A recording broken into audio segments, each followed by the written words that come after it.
দুলাভাই আমাদের হালিম খাওয়াতে নিয়ে যাচ্ছে, চলো তোমাদের সাথে শেয়ার করি কোথায় যাচ্ছি হালিম খেতে। আসসালামু আলাইকুম everyone, welcome to my another new blog. এই তো চলে আসলাম মাঠের দিকে। মাঠের এখানেই হচ্ছে হালিম বিক্রি করে, আমরা এখানে হালিম খেতে আসি। এই হালিমটা খেতে অনেক মজা। এই তো আমাদের হালিম। ফার্স্টে এই তো হালিমের বাটিটা আমাকে দিয়ে দিয়েছে, তারপরে এই তো আমার ছেলেদেরকে দিয়েছে। আমার দুই ছেলে নিয়েছে আর দুলাভাই নিয়েছে, আর আপু হচ্ছে হালিম খাবে না।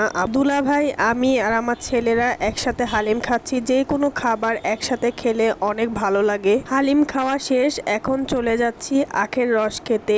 বরাবরের মতো আখের রস আমার ভালোই লাগে। আমার ছেলেরা আমার হাত ধরবে না, ওরা হাত ধরবে আমার আপুর হাত। ওরা আমার আপুকে আন্নি বলে, তাই বলতেছে যে আমি আন্নির হাত ধরবো। এই তো আমার ছেলেরা আন্নির হাত ধরে হেঁটে যাচ্ছে, আর আমার আপু আর দুলাভাই আমার ছেলেদের অনেক আদর করে। আর এই তো আমরা আখের রস খেতে চলে আসলাম। বাচ্চাদের জন্য আলাদা আখের রস অর্ডার দেইনি, কারণ আমি আর আপু খাবো। বাচ্চাদের ঠান্ডা লেগেছে, আমার এখান থেকে বাচ্চাদের একটু দিচ্ছিলাম, বাচ্চারা বলছিল খাবে না। আজকের ট্রিটটা দিয়েছে হচ্ছে দুলাভাই। এই তো আমরা খাওয়া দাওয়া শেষ করে বাসার দিকে চলে যাচ্ছি, আর আমার ছেলে দুইটা আমার ভাগ্নির হাত ধরে যাবে। এই তো দেখেন টুকটুক করে চলে যাচ্ছে। তোমাদের সবাইকে মাঠটা দেখাতে দেখাতে আজকের ভিডিওটা এখানেই শেষ করি। আজকের ভিডিওটা এই পর্যন্তই। আমার ভিডিওটা কেমন হয়েছে লাইক কমেন্ট শেয়ার করবেন। ভালো থাকবেন সবাই, আল্লাহ হাফেজ।